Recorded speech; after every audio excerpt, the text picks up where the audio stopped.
Disabilitas. Penyandang disabilitas merupakan kelompok masyarakat yang beragam.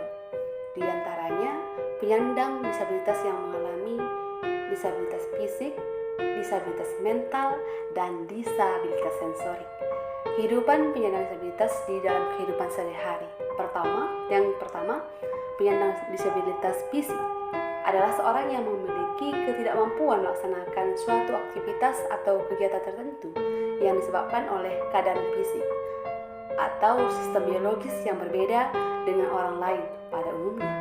Seseorang dengan disabilitas fisik memiliki sendi atau struktur tulang yang berbeda dengan orang normal pada umumnya.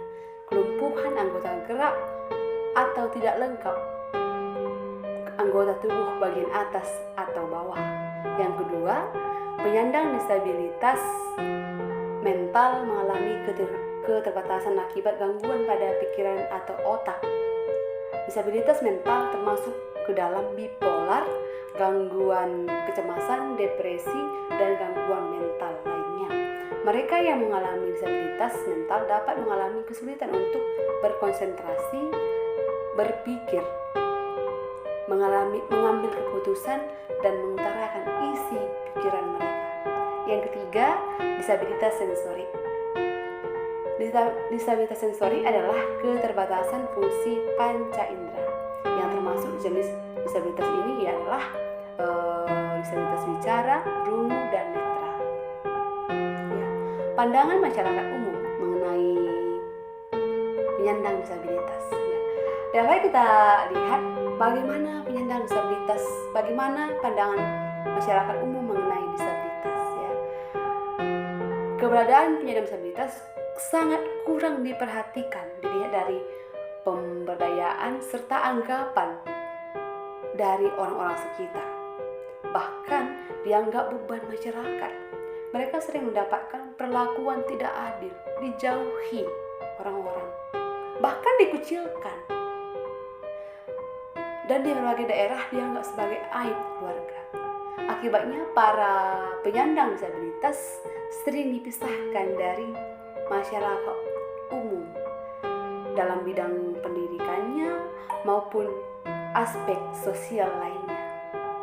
Oleh sebab itu, keberadaan penyandang disabilitas sangat kurang diperhatikan, seperti kebutuhan seseorang yang mempunyai kebutuhan khusus, seperti seseorang yang menggunakan kursi roda bisa saja mengalami kesulitan dalam mendapatkan pekerjaan. Bukan karena ia menggunakan kursi roda, namun karena ada hambatan-hambatan lingkungan. Misalnya, bis ataupun tangga yang tidak bisa mereka akses sendiri, sehingga mengalami kesulitan bagi mereka. Mengalami kesulitan bagi mereka untuk bekerja ataupun pergi ke tempat kerja. Ya. Oleh sebab itu, mari teman-teman, kita berperan untuk mendukung saudara-saudara kita, bukan malah menjatuhkan mentalnya, bukan menjauhi mereka, tetapi marilah menjadi saluran berkat, bergandengan tangan bersama-sama dengan mereka. Semisal ada saudara kita yang mengalami pendengaran yang kurang, kita bisa bicara pelan-pelan sambil melihat dia, bukan membentak dia. Itu bukan salah satu cara untuk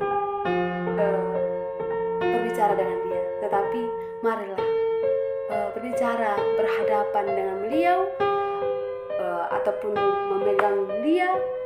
Mereka akan melihat bagaimana cara kita berbicara, dan situlah mereka akan mengerti apa yang kita sampaikan kepada dia. Begitu juga halnya dengan disabilitas netra. Kita perlu mempelajari cara khusus untuk berinteraksi dengan mereka, seperti penyandang disabilitas tunanetra ya. Sebelum membantu mereka, kita harus bertanya terlebih dahulu apakah beliau mau dibantu atau tidak. Jikalaupun mereka mau, biarkanlah terlebih dahulu mereka yang memegang kita. Karena saya pernah melihat ataupun pernah tinggal dengan seseorang yang mempunyai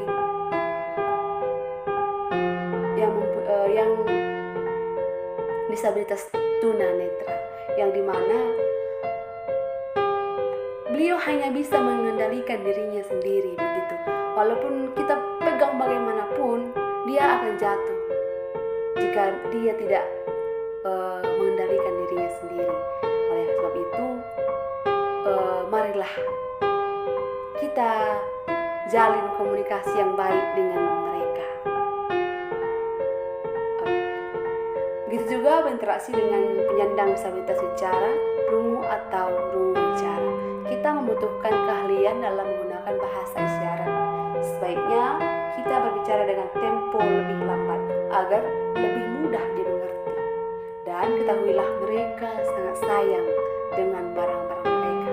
Jangan sekali-sekali memegang barang mereka tanpa seizin mereka terlebih dahulu. Mereka akan marah. Marilah kita melakukan pendekatan agar mereka juga merasa nyaman dan nyaman dengan kita.